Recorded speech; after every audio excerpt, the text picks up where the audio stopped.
बुझाए ठंडक लाए सबको भाए जीरा से MTH का जलजीरा जीरा से जीरा से असली रिफ्रेशिंग, असली स्वाद, असली मजा।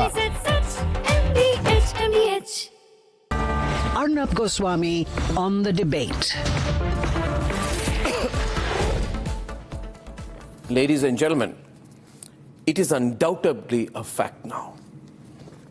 Even Trump's greatest supporters are beginning to get worried about him. And they've realized that even if he's not on the losing side, he's certainly not winning this. And the reason for this is because Trump is changing its goalposts. America has begun changing its goalposts. Let me tell you how. They're changing the agenda. They're not talking about regime change anymore. They're changing the goalpost itself, which is a sign that they're losing confidence. They're not in control. They don't know what's next. They're not working to a clear strategy. On day one, when Trump launched Operation Epic Fury, he said it was to defend the American people against the imminent threats of the Iranian regime. He said, when we are finished, take over your government. Very Superman-type instruction going on there. Nobody listened to him. On day two, he went with the wind, and Donald Trump spoke about regime change. Earlier, they spoke about self-determination by the Iranians. Then they started to talk about regime change. Then on day three, Pete Hegseth came out, his defense secretary, and says this is not about regime change, so he contradicted Trump. On day four, Karen Leavitt, the White House press secretary, said it's about targeting military infrastructure. It's not about regime change. Now, by day six, Trump said that I want to have a say at least in who takes over after Khamenei.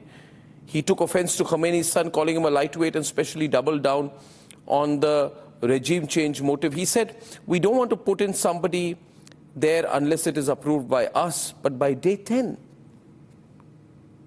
America once again made it about the objective being military. Now they said no regime change, no self-determination, we don't care, we just want to damage their military infrastructure. So in other words, ladies and gentlemen, the America that was slapping its hands about nuclear weaponizing as the basis and reason for taking out Khamenei maneuvered and changed the line to regime change. And now they are saying, no, we don't want to do regime change. We don't care. We just want to destroy a little bit of their military infrastructure. Now, ladies and gentlemen, here are 5 reasons which make it amply clear to me and to the Republic Media Network that America is totally unclear and out of control, despite everything that Fox News may say. They're out of control in what they are claiming they want to do in Iran. Ladies and gentlemen, 5 reasons. 1, regime change, fear of Iranian nukes, or military. America is unclear on its own objectives. The United States, we are observing right now, appears unclear about its own objectives in the war with Iran. America entered this war with no single answer to one question: why are we here? Even now, Trump does not have a clear, unambiguous answer, why are we here, to the American people. Secondly, the Iranians are not caving in on leadership. Despite pressure from Washington, Iranians are showing no signs of caving in on leadership. Donald Trump called Ayatollah Mustafa Khamenei a lightweight and unacceptable, but Tehran responded by appointing him as their supreme leader. Thousands of supporters gathered in Tehran, waving Iranian flags and his portraits. And now the likes of Larijani are now turning it on Trump, telling Trump, be careful to not be eliminated.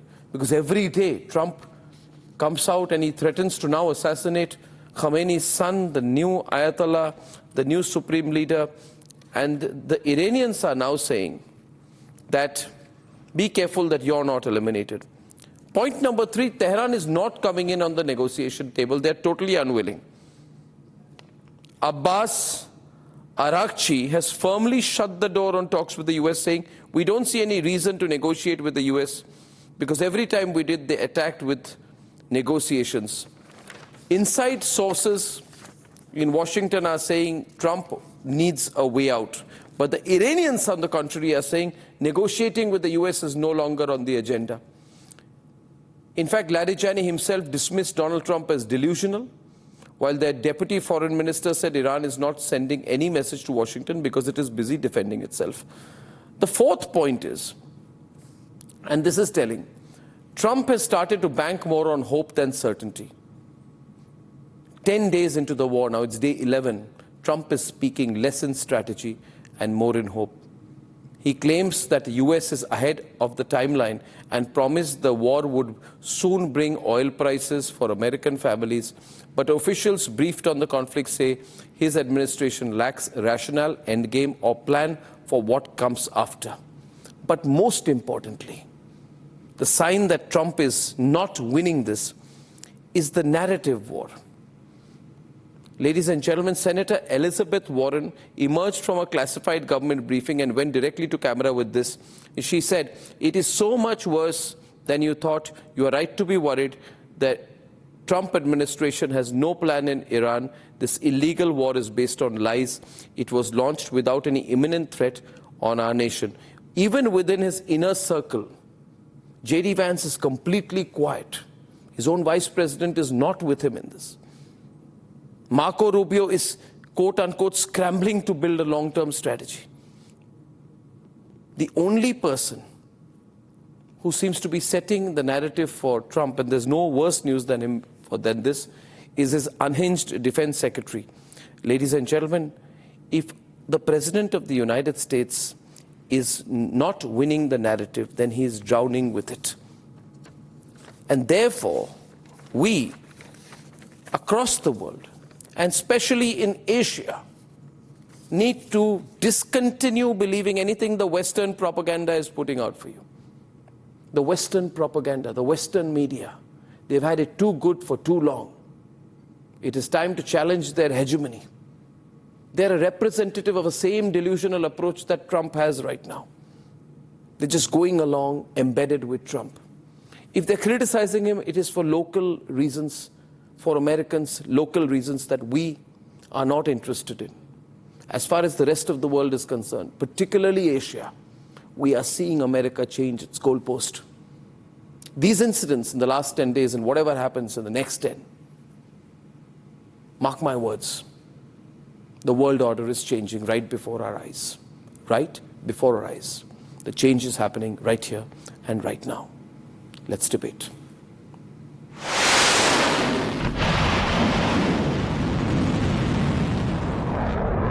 Iran firing away at Israel. The bombardment has not stopped.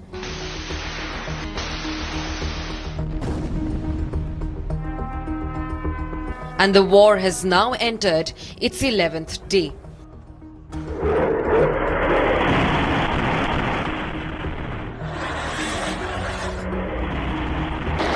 As the missile strikes on Iran mount, so do the shifting goalposts of the US President Donald Trump.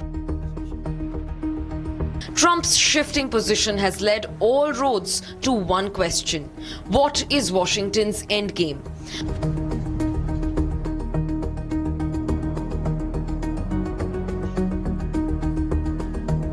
US forces have struck over 2,000 Iranian targets, eliminating top Iranian leadership, including the country's slain supreme leader, Ayatollah Khamenei. Iran's formerly supreme leader, Ayatollah Khamenei, is dead. While the US and Israel announced regime change as their initial motivation for the war, that quickly changed as Mojtaba Khamenei, Ayatollah Khamenei's son, took charge as the supreme leader, re-establishing the regime once again.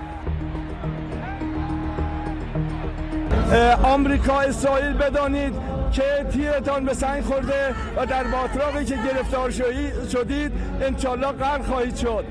ما افتخار میکنیم به ولی امر مسلمین حضرت آیت الله العظما امام سید مجتبی حسینی خامنه‌ای.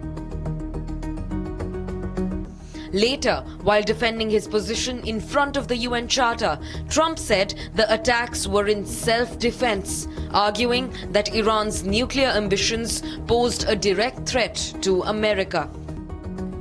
Within a week, they were going to attack us 100%. They were ready. They had all these missiles, far more than anyone thought.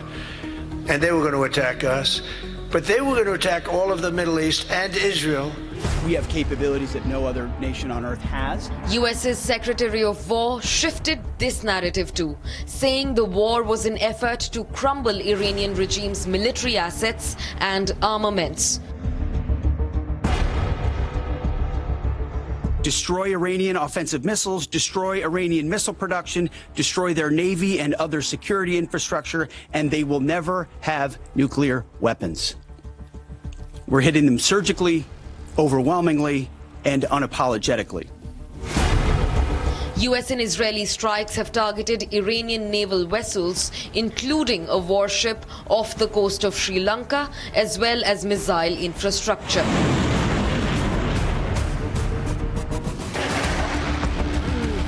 In fact, the US president says the war is nearly culminated.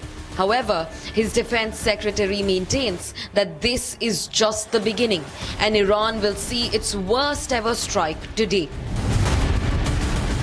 For example, today will be yet again our most intense day of strikes inside Iran. The most fighters, the most bombers, the most strikes. Intelligence more refined and better than ever.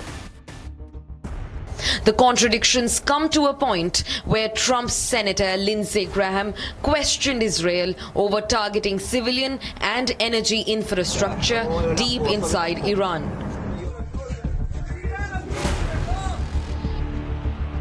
This as a US Tomahawk cruise missile hit an elementary girls' school inside Iran's Minab, killing over 120 schoolgirls aged 7 to 12 years old.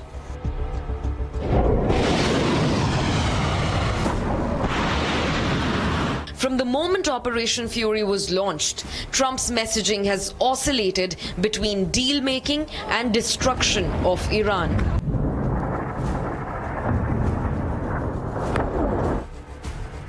Over 1,200 people in Iran have lost their lives to this war, and the Trump administration still has not been able to land on one coherent answer for what is this war going to achieve. Have the objectives now shifted?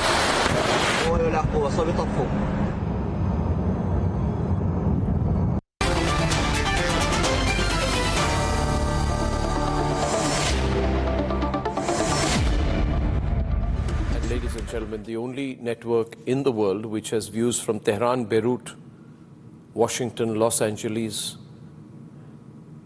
and Istanbul is the Republic Media Network. I'm only placing this on record because you know what the American networks are doing, you know what the BBC, you know all these people are doing. They're only providing one perspective, and one perspective is wrong. You're misleading the people of America when you do that, Fox News. You're terrible. Now, if America is losing this, it is the constitutional right of the people of America to know that they are losing this. To not tell the people of America what the world is thinking about what America is doing, and the changing goalposts of their own government is unacceptable. I welcome Fouad Izzadi, Matthew Wadham from Washington. Fouad Izzadi is professor of the University of Tehran, editor and columnist at The Cradle from Beirut, Sharmin Narwani. Hamid Raza Ghulam Zadeh, director of Diplo House, a Tehran-based think tank focused on geopolitics. Professor Umut Uzair, Middle East expert and professor at the Istanbul Technical University. Saurabh Shukla, editor-in-chief of News Mobile, chief consulting editor from Washington, D.C. Matthew Wadham, senior journalist from Washington. And Sierra Claire is a foreign policy expert, and she's back with us from Los Angeles. Now, let me start with you, Sierra, and bring in everyone else after that. America is, you can look at it as America toning down, realizing it's not what they thought it was, or day-by-day goalpost shifting? Why is America changing its goalposts? Well, I wouldn't, I have a hard time with the question because I wouldn't say that America is changing its goalposts. I think the confusion comes when you played a clip where Trump said that he wants to be involved in deciding the leadership of Iran. And what is happening is Trump wants to make sure that there's a leader that he can work with. And these radical elements of the regime, or people who are coming out of the regime and stepping into leadership roles now, if they are expressing that they are not going to work with him, then he is going to continue the military campaign. He's going to continue eliminating them. The rest of it is up to the Iranian people. Nice, that was nice. The supers. Yeah, please continue, yeah. Well, the rest of it is up to the Iranian people. The people are going to choose whatever they're going to choose when the military threat to the United States of America is over. And so that's not something that we are doing militarily, and we may be involved politically or otherwise. You know, I can't speak to all of the plans on that. But militarily, the United States military is completely sticking to its objectives. I don't think so. I mean, I'm just looking at what is coming out from the US. And today is going to be entering day 11. On day 1, Donald Trump said, listen, this is a wicked, radical dictatorship that was going to bomb America and attack us. And he spoke about regime change openly. He's not saying so now, Matthew. He's not saying so now, so what happened? Donald Trump's messaging is never been terribly consistent. This is a man who says what he thinks and is very transparent to the American people, or an unflattering way of putting it would be to say he has no filter. He just says what's on his mind. But that's good, because then the world knows what he's thinking. But I don't think. No, I don't know what. How does the? What, just one minute, please. See, he said that when we are finished, take over your government. It is yours to take. That is a textbook regime change language. That was day 1. By day 3, Pete Hegseth was on the Pentagon podium saying, no, this is not about regime change. Both cannot be true simultaneously. Either Pete Hegseth is right or Donald Trump is right. Or they are both confused. Messaging during a war is always messy, but I think that Donald Trump has said repeatedly, and other members of the Trump administration have said repeatedly, that they want regime change in Tehran. How can it happen? Partner in this, Israel has also said. So, which means that, which means the fact that they wanted to. Which means Matthew. See, we must be clear. One minute, Matthew. We must be clear about the objectives. My view is that if you do not achieve your objectives, then you have lost. Now, in this case, the clear objective was regime change, Dr. Azadi. Am I right? So if the objective is not met, then who's lost? Dr. Azadi. Well, it is my understanding that the United States wants regime change. I don't think that has changed, neither in the U.S. nor in Israel. But at the same time, is it possible? What happened to him? A bombardment. Dr. Uzar is speaking. Please, can you have him on the screen? Sorry. Professor Omut, were you taking that? Yeah. Carry on. Can you hear me? Yeah. Yeah, I can. Yeah. Yeah, I don't think they can achieve this goal by bombarding from the air. That's not achievable. I think they were expecting some kind of uprising or a revolution, but that hasn't materialized yet either. So how is it that they're going to achieve their goal of regime change? I'm not so sure at this point, unless there's some sort of revolution or uprising, which is not really happening at this point. 2 versus 2. 1 second. Yeah, thank you. Dr. Azadi, therefore, let me have 2 guests on the left and 2 on the right, not get confused here. Dr. Fawad Azadi, Where do things stand? Now, are the Americans right in assuming that if they hit your military infrastructure for a prolonged period of time, that eventually the people of Iran or the present leadership will cave in? I think that's a serious mistake if that's what they think.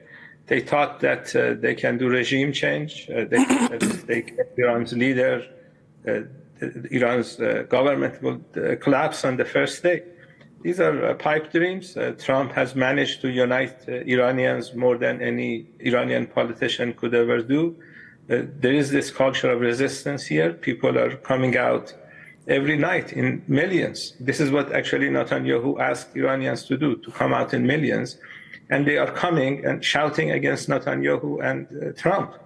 What the U.S. says is that we are going to kill your leaders until we see a leader that we like. And Iranians are not going to accept that. Iran is a very old country, old culture. We have seen aggressors come and go. That culture of resistance will continue in Iran. We have a lot of missiles, a lot of drones. These missiles and drones will be used to make sure that Iran will continue to survive. Trump talked about changing Iran's borders the other day. We had Lindsey Graham talking about Iranian oil. I don't know if you have seen that clip. He says that once they control Iranian oil, they will be controlling 31% of oil reserves. That is Venezuelan oil plus Iranian oil. That's not going to happen. We are not going back to the 19th century. They think this is India in 19th century. They can do whatever they want to do. This is not 19th century. It's 21st century. India and Iran did not have ballistic missiles in 19th century. They do. They will use this military capacity to teach aggressors a lesson. They are going to pay for all they have done against Iran. They need to pay financially, and they will pay in terms of blood. You cannot run a country with two nuclear regimes attacking you every few months. They're killing little girls. We are dealing with the Epstein regime. They like to rape little American girls and kill little Iranian girls. That's not going to be allowed to continue. Iran will resist, and Trump will be defeated. He will lose the midterm election. He will be impeached for attacking Iran illegally by people like Senator Warren that you just quoted. This was an unnecessary war. This was an illegal war. The people who are suffering financially, the people who are suffering, they're losing their lives. Trump and Netanyahu are responsible for it. They're going to pay for the crimes they committed. Now, did Trump get too excited? And has Trump got it terribly wrong? Because Trump said, and he said this on day 6, Sharmeen, I'm actually analyzing what he says every day. Some people tell me it's a waste of time. Don't analyze what Trump says. He himself doesn't remember what he said in the morning by the time he has lunch. But regardless of that, I'm analyzing this. Now, he said that unconditional surrender. He put out a Truth Social post. First, he said regime change. Then he said, I must choose the successor. Now, when Mujtaba Khamenei was elected, then he said, I'm not happy with that. I'm not happy with Mujtaba. And then he said, I now want unconditional surrender. He said on the 6th. Now he sent peace exit today. He said, I don't want regime change. I don't want unconditional surrender. I just want to target their missiles, which means probably, Sharmeen, he wants to exit. He wants an honorable exit out of this without losing too much face. What's your reading from Beirut? I think you're exactly right. I think he's miscalculated enormously and is sort of running on bluster right now and providing completely incorrect information to the American public. We know he's looking for an exit because he held, at his initiative, an almost 1-hour phone call with Russian President Vladimir Putin yesterday to discuss ostensibly the crisis in the Persian Gulf, the war, and they say Ukraine as well. I think, as we've seen in, I think the day before, a bunch of Arab ambassadors from the Persian Gulf had reached out to Russian Foreign Minister Sergei Lavrov to see, what could be done. At this point, Trump is reaching out, and his allies are reaching out to the Russians. This just goes to show who the players are, on the global stage today, because of course Russia has a strategic relationship with Iran. But then he kind of set himself up, because just 2 days before, he made out that the Russians are providing Iran with intelligence, satellite intelligence, that are making their targeting very precise. As a result of this call, we hear that Putin offered some suggestions to how an off-ramp could be created. We have no idea the details of what Putin provided, but I would agree 100%. This is the way. It's either he's going to go to Vladimir Putin or he's going to go to Chinese President Xi Jinping, because pretty much nobody else has an enduring strategic relationship with the Iranians right now. And he is in an absolute corner. Trump pushed this war forward, didn't listen to military commanders, didn't want to hear what they had to say. From leaks we've heard from people close to the president, he was very, very irritated when he would hear a solution that he didn't want to hear. So he went forward with this war. And I just want to mention one thing. This is the first time we've ever seen a U.S. president wage a war without first securing the majority favorability opinion by the American public. He had no patience. He went straight in. So these are the repercussions.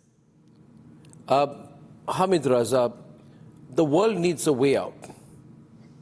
Can Tehran give him a way out? See, can Iran give him a way out? Iran is also now saying that we are not going to give up. We are going to keep attacking. We will not talk. We will not negotiate. But one way out for Trump could be if there's a back channel with Trump. The problem with Trump is the moment he does a back channel talk, or someone in Washington does, he's going to tweet about it within 5 minutes. But is it possible that Iran or some other country in the Middle East, on behalf of Iran, can give Trump an exit that he needs? And some kind of an honorable exit out of this mess that he's landed himself in? That adjective actually makes the question very difficult. Honorable exit is not possible, because he made a huge mistake and he needs to pay the price. The exit plan would be closing only military bases of the United States in the region, and then get back to the United States, their homeland. They have opened the Pandora box, and they have actually released the dragon and the tiger that Iran has had inside it and never wanted to use its power. So they wanted to unveil that. Now they need to pay the price and face the dragon, the tiger, the giant. And they need to pay the price. So if he wants to get out of this war, he needs to admit that he has been defeated, and he needs to close the military bases in the region and get back to home. Well, I don't know how things are going to happen now. I'm just coming to you, Saurabh, right now. Okay. But at the end of the first round of conversation, it's 9:30 here today in New Delhi. And one thing I want everyone to watch and understand. First of all, I absolutely condemn the partisan behavior of the American networks who are concealing facts from the American people. Regime change has failed, Saurabh. Unless you now say, I will assassinate, Ayatollah Khamenei's son, Mujtaba, as well. That has failed. Now they are saying they're retreated to infrastructure and military degradation. Let's be clear here right now. This was not about military degradation on day one. It was about regime change. It was about surrender. Arnab, I will put out in front of our viewers the factual position as it exists from the ground here in Washington, D.C. and White House. The thinking is twofold. One, that there was a end goal that the U.S., led by President Trump, had to make sure that Iran is out of its nuclear infrastructure, its ballistic infrastructure, military infrastructure is hit, the top leadership is taken out, and the IRGCs hit badly. The sense is that has happened in the first phase of the operation. The second feeling is that this is not going to be a long-drawn operation. There is clear consensus here, even though in Washington system and the White House, President Trump takes a final decision. There obviously he relies on a set of advisors, but there is a building consensus now that it has to end at some stage. Regime change, it's an evolving situation, as there is evolving situation in every war. How is regime change evolving situation? Sorry, 1 minute. Just small. I know you will, but I'll just want to come in for 10 seconds. Allow me. My only point here is that killing Khamenei, attacking Iran, bombing Iran is desalination plants with tomahawks, killing 150 Iranian schoolgirls, all was towards the goal of regime change. They said, when we are finished, you take over.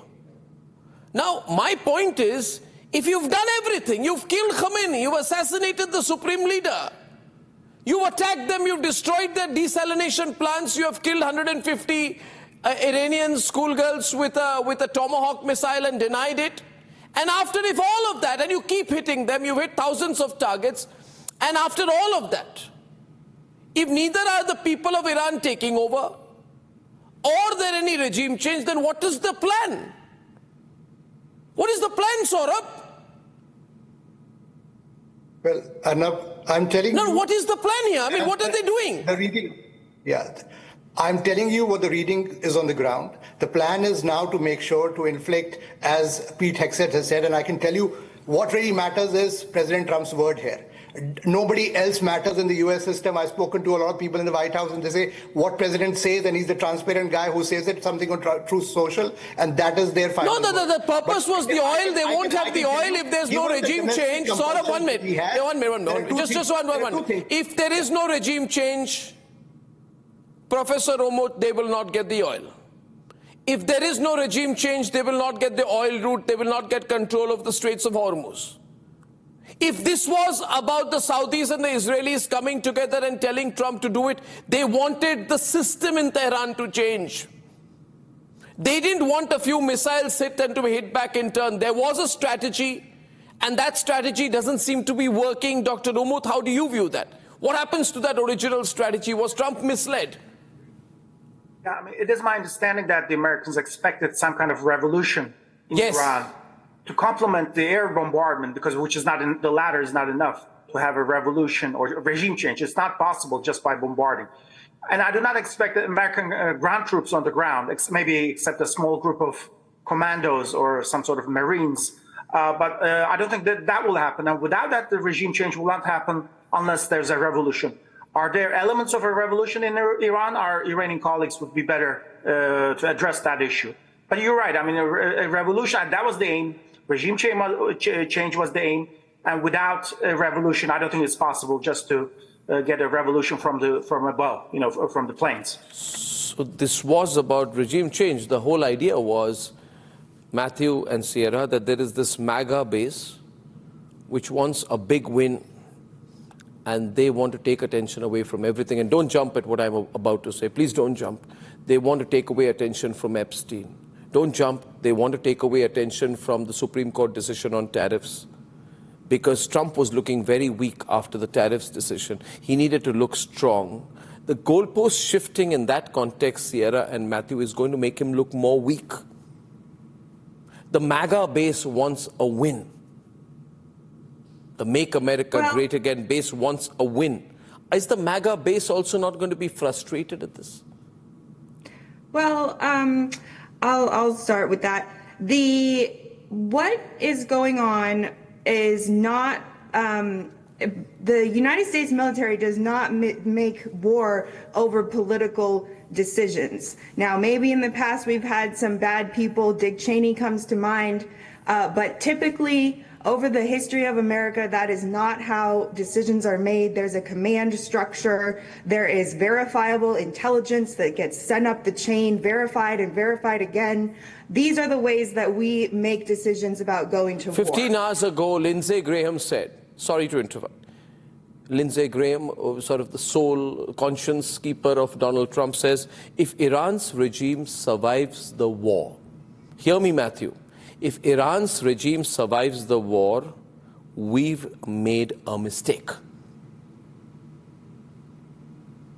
Yeah, well, the United States wants regime change, and Lindsey Graham, Senator, South Carolina, is a steadfast supporter of President Trump on this kind of thing, and he says that the U.S. wants regime change, and the U.S. remains committed to it. And it's fascinating visiting your alternate universe here, where the United States is losing this war, because it's absolutely not true, and almost everything you say on this show is pure anti-American propaganda and hatred. The United States is winning. I don't know if they're going to win in the end. I don't know if they have the political will to put boots on the ground. They don't seem to have that right now in the White House. But the United States and Israel are triumphing over Iran. Matthew, and they should not stop. Matthew, may I say this to you? May I say this to you? May I say this to you? One minute. Please, Matthew, I don't want to get personal. Why should we? Why should we? I am hosting this program from the world's largest democracy, the most populous nation, the fourth largest economy, the third largest military, the Republic of India, right? And please be conscious. Please be conscious. We have no bone to pick in this fight. If anything, Matthew, since you say I'm looking at a parallel universe, let me tell you, when I see the goalposts shifting, I have nothing but sympathy and empathy for Trump. Maybe less empathy, but a lot of sympathy. The question here is this: because you are the man in charge, doesn't mean that you can be reckless. Someone told you that a group of Iranians sitting in Washington, D.C. represent the soul of the people of Iran? That Raza Pahlavi, who is virtually an American, could walk in and take over? Why didn't you send Raza Pahlavi to Tehran today and let him take a flag with him and crown himself the Shah of Iran and see the response of the people of Tehran? Well, if I may, I'm just saying this. Who's in a parallel universe? See, the problem with Trump is, Sierra, you have to look at the civilizational base. I have a lot of problems with Iran, let me tell you. I dislike the fact that they've often supported Pakistan versus India. But at the same time, Matthew and Sierra, we will have to acknowledge this is one of the most ancient civilizations. They are a proud people. They have a history which, unfortunately, I don't say this personally, America does not. Your history is 2,000 years, theirs is 6,000. How did you expect them to cave in and crumble? Because you used AI to kill their supreme leader. You miscalculated this. No, it's serious. Well, I'm just saying, I don't think that the United States military, with whatever Trump says or Lindsey Graham says or whoever those people, the United States military is not installing Reza Pahlavi. That's not their goal. Who are they installing? And I just have a question for you is, as you were talking about India, and, this does affect other countries, but people are upset with Trump. They think he's a bully. They have a right to feel that way. But do you prefer the world that we had without American deterrence, with Joe Biden, where Russia invaded Ukraine? I don't think terrorism spread across the Middle East. Sierra, let me tell you this. Today, the greatest disruptor of global security is the United States of America. And Lindsey Graham, since you're talking about him, said that when this war is over, we are going to make a lot of money.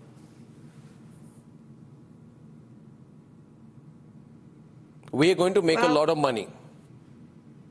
Well, this was the American attitude which upsets people. And I'm not sure where this is headed. Where is this headed? We're going to have to resolve this. Sharmeen, where do we start? This has to be resolved. Maybe some country comes here and starts negotiating a quick exit for both sides. Is it possible?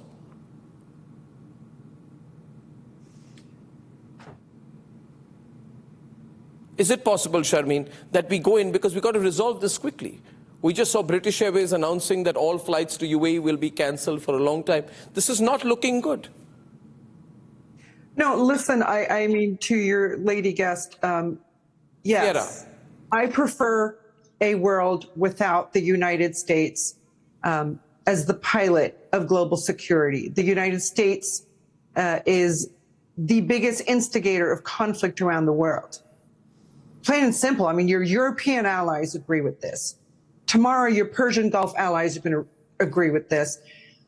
Today, your Northeast Asian allies realize that you're not really going to secure them. You're only in for your own interests. India has been ping-ponged back and forth, and y'all are attacking all of South America. So yes, the world would be a better place. But I have to say, like, I can tell you the outcome. And I could be wrong, but the outcome is that Iran is going to win this, but it's not going to win it just for itself. It is going to completely shift. You know, we can see the decline in American power for many, many years now, but you need the trigger point, right? There is a point at which everything shifts. And I think all the indicators are there that this would be the shift, which is why I don't think Iran is going to stop this war at anyone's instigation. Putin, Xi Jinping, it doesn't really matter, because a change has to be absolute. It can't go back to the scenario in which it left in June, you know, a ceasefire, an unconditional ceasefire, and then 6 months later, the Americans and Israelis are launching an even bigger attack. What needs to happen is something that the Iranians initiated in 2019 with the HOPE initiative. It's the Hormuz peace endeavor, which is to have the littoral states of the Persian Gulf create security architecture for itself and not have foreign troops there. This is a plan that the Chinese and the Russians on their own have developed as well. The other reason the Americans are going to fail and the Iranians are going to persevere is because Trump is fighting a 20th century war. It's shock and awe. It's, there's a nail, let me bring a hammer to it. There's no strategy involved. There's nothing new. The playbook is the same: color revolution, narrative propaganda building, sabotage, terror attacks on population centers. And Iran is playing a game, I think, is waging a war that will sort of define the military playbook moving forward in this century. Yes, but I mean, this can't go on forever, can it? Dr. Izadi, this cannot go on forever. No. This needs a quick resolution, and Iran needs to play its part as well. Maybe tone it down a bit, ceasefire, offer. Yeah, I think what needs to happen is that the Americans and Israelis need to stop attacking Iran. They're bombing every night. They're killing hundreds of civilians every night. You know, before the genocide in Gaza, Netanyahu called the people, the Palestinians, Amalek. In their twisted theology, if you label a nation Amalek, then you get to kill their women and children. And 5 days ago, when he was visiting an Israeli military base, he called Iranians Amalek, which reminded Iranians that he's planning to make Tehran look like Gaza. And he has been trying to do that every night, killing a lot of people. So step number one, they need to stop these bombings. Step number two, they need to compensate Iran. They are boasting about destroying Iran's army, navy, air force. They're bombing infrastructure. They bombed oil depots a couple of hours before they knew it's going to rain. So they purposefully wanted to create acid rain, creating an environmental disaster. They have no ethical standards. They need to stop, number one. Number two, they need to compensate Iran. We have people in Iran that are talking about a regional reconstruction fund, that we have had a lot of damage, financial damage, because of this reckless, unnecessary war. So they need to pay. When you break it, you own it. They need to pay for what they have done. And then Iranian leaders will decide whether they want to stop or not. But what you can be assured is that Iran is not going to let this to go on for U.S. and Israelis attacking Iran every few months. They have this idea of mowing the lawn, just attacking your enemies every few months. Saurabh, that's not going to happen. Saurabh, could this get worse for Trump if he drags it? Arnab, the war is not going to be long drawn because of the domestic considerations also, and I don't think at all that Iran is winning at this stage. Can you explain, forget who's winning, can you explain why you think it won't be long because of domestic considerations? No, stay on that. You said because of, sorry, you said, 1 minute, Saurabh. You said because of domestic considerations it won't be long. Which domestic considerations? I can tell you straight away that the midterms is a very, very important key factor for President Trump and his advisors. He does not want any boots on the ground. There is also a sense of frustration with some of the allies within the Middle East. They're getting attacked, but they are not really shaping up enough, coming together to attack Iran. So there is a sense of frustration also which is setting in. I'm telling you the situation on the ground as it exists today. This is an evolving situation, but I don't think it is a wishful thinking on, on part of the Iranian panelist here from Tehran that they are winning the war. They are not. In fact, the Iranian regime is getting so frustrated that they're attacking innocent civilians in hotels, in other places, in Dubai, and other places, because they're getting frustrated. If they were winning, they would be taking on a military target. Your navy has been destroyed. Your top leadership has been destroyed. It is just the last final operation. I can't give you because, a senior source told me something very, very specific. That is getting underway. I can tell you, and when share it, no problem, Saurabh. You're only talking to me. There is a sense, there is some strategic material which needs to be retrieved, and that operation will get underway. Once that is finished, you will see that this war can come to an end, because the whole end game was in the first place to make sure that there is no nuclear Iran, their ballistic infrastructure, their military infrastructure is all crushed, and that's happening as we talk today. No, what do you mean? Like some further attacks? I mean, unless they don't have ground troops. Ground troops will not happen, and I can tell you straight away, US will not send ground troops to Iran. The whole premise of this war was that President Trump does not want a long-drawn war. But Trump is now saying, I'm ready for talks. Iran is saying, we don't want to talk. You will be surprised. You know what? US had offered a deal to Iran, a civilian nuclear deal that was admitted by the US administration as part of the diplomatic parlays. Iran That's the reason why there was an imminent danger of an attack. That's why they decided to attack Iran in the first place. There were factors which precipitated it, but nobody wants a long-drawn war. That's a view emerging here from Washington, D.C. I ask you, Professor Oza, yes. This whole story going around that the Iranians are capable of taking maximum pain without flinching an eyelid. How is it even possible? If Iran is being attacked in the way that it has been for the last 10 days, what will happen in another 10 days? Are you saying the people of Iran are tremendously resilient? The economy will survive this? The infrastructure You forget the 8-year war. The 8-year war was not with America. It was with Iraq. Yes, it was NATO weapons and GCC money. And 8 years a war was waged against Iran. They bombed the hell out of civilian areas every single night. Iranians had to close their curtains and turn on kerosene lamps because they were hitting cities. That went on for 8 years. I don't think this American president or most Americans understand the resilience of the Iranian people. They have given them absolute cause to coalesce around their leadership and their military, who have become heroes overnight. Y'all don't know what you're dealing with. This is not Iraq. This is not Afghanistan. It's not Libya. It's not Venezuela. Sorry to interrupt. No, that's all right. Matthew, Sierra, we're seeing if I look at the tone and tonality, Matthew, 10 days back, all my American guests were like, I got them, we finished them, 24 hours, taught them a lesson.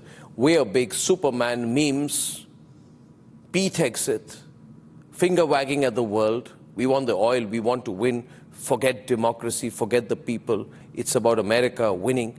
Today, the Americans are silent. They don't know what they got themselves into. And also, it's a question of embarrassment, I guess, Matthew. Such a large country which every day morning the president wakes up and says to the rest of the world, you are nobodies. This is the United States of America, goes and abuses people in Davos, talks down to people in Europe, attacks people personally. And now you are encircled in a war that you started. Matthew, it's time to maybe cut your losses and move on. The United States is not encircled. I don't know if the United States is going to win this war in the end, but it's not encircled. The United States has been raining hellfire down on Iran for the last week and a half, and it deserves everything that Iran deserves. The regime deserves everything that it gets.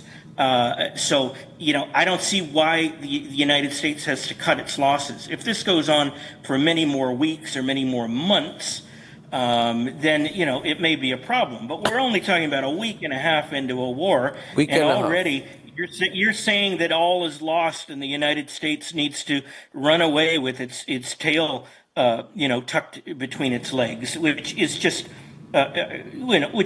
bizarre. And, I don't know where you're getting your information from.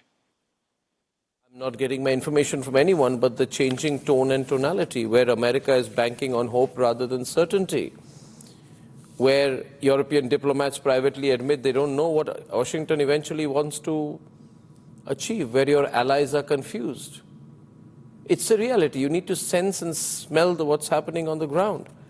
Things have changed a lot in 10 days, Matthew. A lot. And, but I think, Dr. Azadi, to say that we survived 8 years, what Sharmeen said, we survived 8 years with Iraq, so we'll survive this. I'm sure this was not as intense. That was a long drawn war. This is more intense, more focused, more dangerous missiles, more people being killed, isn't it? It's true, but Iran has no other choice. We had an agreement, diplomatic agreement available. You can watch Omani's foreign minister's interview with CBS News.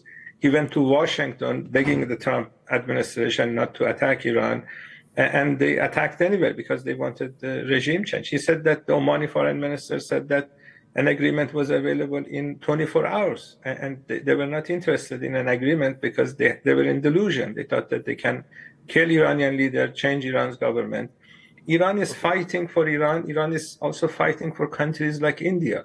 As you mentioned, India is a very large country. It's becoming a very powerful country. And Americans don't like large, powerful countries. So if they can take over the Middle Eastern oil, if they can create a hegemony here, then they will be pushing large countries like India around. They will use the oil and gas resources of this region to dictate terms to India. You saw how the Trump administration's attitude towards India shifted in his second term. He is thinking that he needs to do to India what U.S. has been doing to China, trying to limit its growth. And realizing this, and I think Indians are realizing this, they want to make sure that you will not have domination of the United States in this very crucial part of the world. So we are talking about South-South cooperation, and we are trying to make sure that this part of the world is not dominated by United States, especially when the president of United States is someone like Trump. Well, viewers, the pictures on your screen, I'd like to go to them full frame as I thank my guest this evening. That is the United Kingdom placing a naval support ship on heightened readiness to be sent to the Eastern Mediterranean. I don't have the name of the ship, to support British nationals in the Middle East if needed. This is confirmed by the UK Ministry of Defence. So that's the British getting into it, more in defensive than in offensive positions. But ladies and gentlemen, they are ready to go to Cyprus. That's UK's HMS Dragon. This is becoming a global conflict. And Trump is unsure. That makes things more confusing. I'll see you tomorrow. Good night and goodbye. Breather. Arnab will be right back with the debate. Powered by Century Ply Club Prime. Raho befikar. 13,000 placements last year. At Amity, we are committed to nurturing passionate, hardworking and proactive professionals. Sir, what about safety from fire? Cable कौन सा लगाया है? अरे cable का क्या है, कोई भी चलता है. यही चलता है, बाद में जलता है. 90% of the electrical fires are caused due to short circuit. Give lot of importance to consider fire safe cable. Ignamo, the fire safe cables from Ravi. Remember, business is safe if your cable is fire safe. आर pure सूजी pasta उबालो मिलाओ और खाओ 8 minute में तैयार. क्या test है सबका राजा आर प्योर मसाला. मुस्कुराए लड़खड़ाए जिंदगी चाहे जो भी हो. सर, पेशेंट के लिए कौन सा रूम प्रेफर करेंगे आप? जिंदगी भर के प्यार का कोई रेट कार्ड नहीं होता. Tata AIG health insurance, with you like family, with you always. केसरिया से मन जोगी हुआ रे, दिल झूमे देखो मतवारा हुआ रे. केसरिया से मन प्यास बुझाए ठंडक लाए सबको भाए जीरा से MTH का जलजीरा जीरा से. जीरा से असली रिफ्रेशिंग, असली स्वाद, असली मजा.